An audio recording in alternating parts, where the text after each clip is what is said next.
성경 통독 함께 하시는 성도님들 축복하고 환영합니다.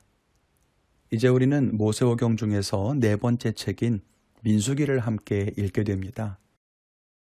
민수기라는 뜻은 백성들의 숫자라고 하는 뜻이죠.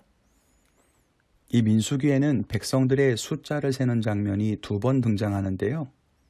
처음에는 출애굽 1세대, 즉 출애굽을 해서 광야로 나온 사람들의 숫자를 계수했습니다.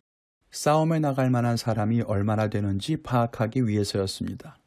그리고 아시다시피 이스라엘은 40년을 광야를 떠돌게 되죠. 그 시간 동안 애굽에서 나왔던 사람들은 다 죽고 출애굽 2세대들이 자라나게 됩니다. 그래서 가나안에 들어가기 전에 이 출애굽 2세대들의 숫자를 다시 계수합니다.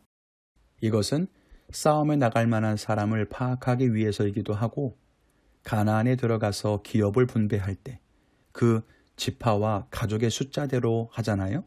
그것을 위해서이기도 할 겁니다. 그래서 두 번의 인구조사가 들어있다 해서 민수기라는 이름을 붙인 거죠. 그렇지만 민수기에는 인구 통계 자료만 들어있는 것이 아니라 출애굽 1세대와 출애굽 2세대 사이의 세월 동안 이 광야 생활에 대한 기록이 담겨 있습니다.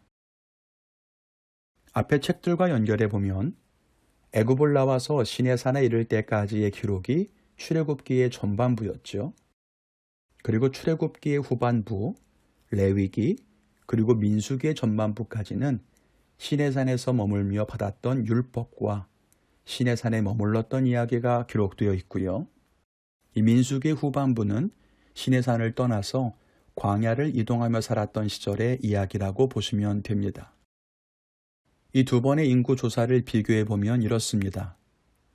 인구 변화에 큰 의미를 두지는 않지만 1차와 2차에서 가장 인구가 많은 지파는 모두 유다 지파였고요. 시므온 지파의 경우에는 2차 조사 때 1차에 비해서 급감한 것을 볼 수 있습니다. 어쩌면 창세기에서 시므온에게 저주했던 예언과도 관련이 있을지도 모르겠어요.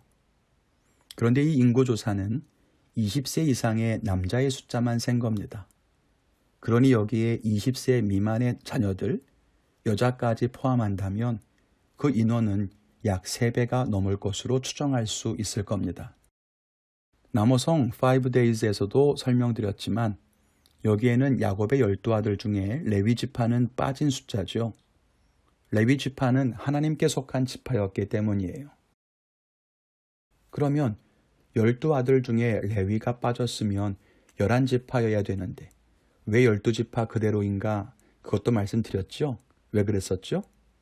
요셉의 두 아들인 므낫세와 에브라임이 각각 야곱의 아들로 편입되어서 요셉 대신 두 아들의 이름이 올라와 있기 때문입니다. 다 이해가 되시죠? 그리고 민수기에는 레위 지파에 대해서도 인구를 계수합니다. 물론 앞에 인구 숫자에는 포함되지 않습니다. 앞에서 이스라엘 각 지파의 인구를 조사한 이유는 싸움에 나갈 사람들을 파악하기 위해서라고 했죠. 여기 레위 지파를 계수한 이유는 전쟁 때문이 아니라 하나님의 성막을 관리하는 일을 맡기기 위해서였습니다. 그래서 표로 보면 레위 지파의 숫자는 이렇습니다. 그리고 그들이 관리했던 업무는 게르손 자손은 성막에 사용된 각종 천 있죠? 성막을 덮는 가죽이나 천, 휘장 이런 것들을 관리해요. 고핫 자손은 성막에 들어가는 기구들을 관리합니다. 또 무라리 자손은 성막에 사용된 나무, 줄 이런 것들, 성막을 세우는 널판지라거나 울타리에 들어가는 말뚝이라거나 천을 매는 줄이라던가 이런 것들을 관리합니다. 이렇게 업무를 나누어서 맡기셨어요. 전쟁에 나가지 않는 대신 하나님의 일을 돌보게 했다는 겁니다. 이스라엘 각 지파의 인구를 조사하고 레위 지파에게 맡기신 직무에 대해 생각해 봤는데요. 하나님께서는 이스라엘이 광야에 머물 때 어떻게 자리를 잡아야 하는지 또 행진을 해서 이동할 때 어떤 순서로 나아갈지까지도 정해주셨습니다. 우리가 지난 영상에서 이스라엘 백성들이 성막을 중심으로 해서 둥글게 진영을 짰다라고 했잖아요. 이 민수기 말씀을 따라서 그림으로 그려보면 가운데 부분에 성막이 있었고요. 그 동편으로는 아론의 자손들이었던 제사장들이 가까이에 진을 칩니다. 그리고 북쪽과 서쪽과 남쪽에 레위 지파의 세 가문이 각각 하나씩 자리를 잡습니다. 그리고 그 바깥으로 동쪽에는 유다, 스불론, 이사갈 지파가, 북쪽에는 단, 아셀, 납달리 지파가, 서쪽에는 에브라임, 므낫세, 베냐민 지파가, 남쪽에는 르우벤과 시므온, 갓 지파가 각각 천막을 펴고 머물게 됩니다.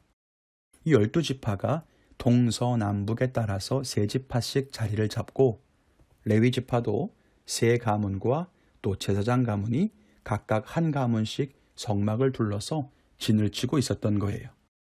그리고 행진할 때의 순서를 보면요. 제사장들이 언약궤를 메고 제일 앞에서 행진을 합니다. 그리고 그 다음에 동쪽에 진을 쳤던 유다, 이사갈, 스불론 지파가 뒤따르고요. 그 뒤로는 게르손, 므라리 자손들이 성막의 부품들을 들고 행진합니다. 그리고 남쪽 지파인 르우벤, 시므온, 갓 지파가 따르고 그 뒤에는 고핫 자손들이 성막의 기구들 있잖아요. 그런 것들을 들고 행진합니다. 그리고 남은 서쪽의 세 지파, 북쪽의 세 지파가 뒤따르게 되었습니다. 이스라엘 백성들의 출애굽 행로를 보면요.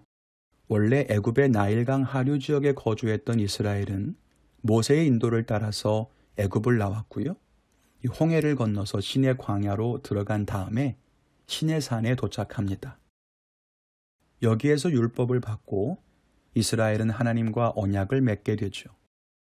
이제 진짜 하나님의 백성으로 살게 됩니다. 그렇게 시내산을 떠나 가나안으로 북진하던 이스라엘은 가데스 바네아에 이르게 됩니다. 가나안을 코앞에 둔 지점이었죠. 모세는 각 지파에서 한 사람씩 뽑아서 이 지역을 정탐하게 했습니다. 그런데 뜻밖의 사건이 벌어집니다. 각 지파에서 정탐꾼으로 뽑힐 정도면 용기도 있고 지혜롭고 그런 사람 뽑았을 거 아니겠습니까? 그런데 그런 믿을 만한 사람들이 가나안 땅을 둘러보고 돌아와서 보고하는 내용이 너무 암담했던 거예요. 이 12명 가운데 10명이 말하기를 그곳에 젖과 꿀이 흐르는 땅은 맞지만 다들 몸집이 커서 우리는 그들에 비하면 메뚜기밖에 되지 않을 거다. 성도 견고해서 정복하기 쉽지 않을 거다. 그렇게 말하는 거예요. 그리고 백성들은 모두 그 보고를 들으면서 두려움에 사로잡힙니다. 그리고 하나님을 향해서 원망하죠. 하나님께서는 백성들이 두려움을 갖고 하나님을 원망하는 그 모습을 보면서 하나님을 믿지 못하는 것이라고 판단하셨습니다. 그리고 정탐꾼들이 정탐을 했던 시간이 40일이었는데 그 하루를 1년으로 계산해서 40년을 광야에서 헤매게 하셨죠. 그리고 12명 정탐꾼 가운데 긍정적인 보고를 냈던 여호수아와 갈렙을 제외하고는 출애굽 1세대는 가나안 땅을 밟지 못할 것이라고 하셨습니다. 그래서 이스라엘 백성들은 가데스 바네아에서 가나안 땅을 눈앞에 두고 다시 유턴해서 광야로 돌아갑니다. 안타까운 일이 아닐 수가 없지요. 우리도 혹시 하나님의 축복을 눈앞에 두고 믿음이 없어서 물러서는 경우는 없을까요? 눈에 보이는 환경이나 조건들을 보면서 두려움과 염려로 가득하지는 않습니까? 하나님께서 약속하셨음에도 믿지 못하는 의심, 불신 속에 하나님을 원망하진 않습니까? 이번 민수기 말씀을 읽으면서 우리가 하나님의 백성으로서 어떤 삶을 살 것인가 배웠으면 좋겠습니다. 모세오경에 대한 준비 영상에서도 말씀드렸지만 시내산에서 율법을 받으면서 이스라엘은 하나님의 언약 백성이 되었습니다. 그리고 그 언약을 가지고 이제 광야를 살아가게 되었어요.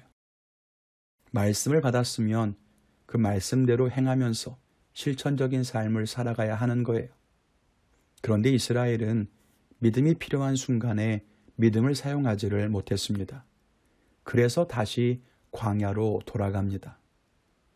이것은 하나님의 징벌이라기보다는 믿음을 훈련하기 위한 새로운 연단, 즉 훈련이 시작된 것입니다. 우리가 민수기 말씀을 읽으면서 우리의 삶을 돌아보는 귀한 은혜의 시간을 가질 수 있기를 바랍니다. 하루하루 또 말씀 속에 승리하시기를 간절히 기도합니다. 감사합니다.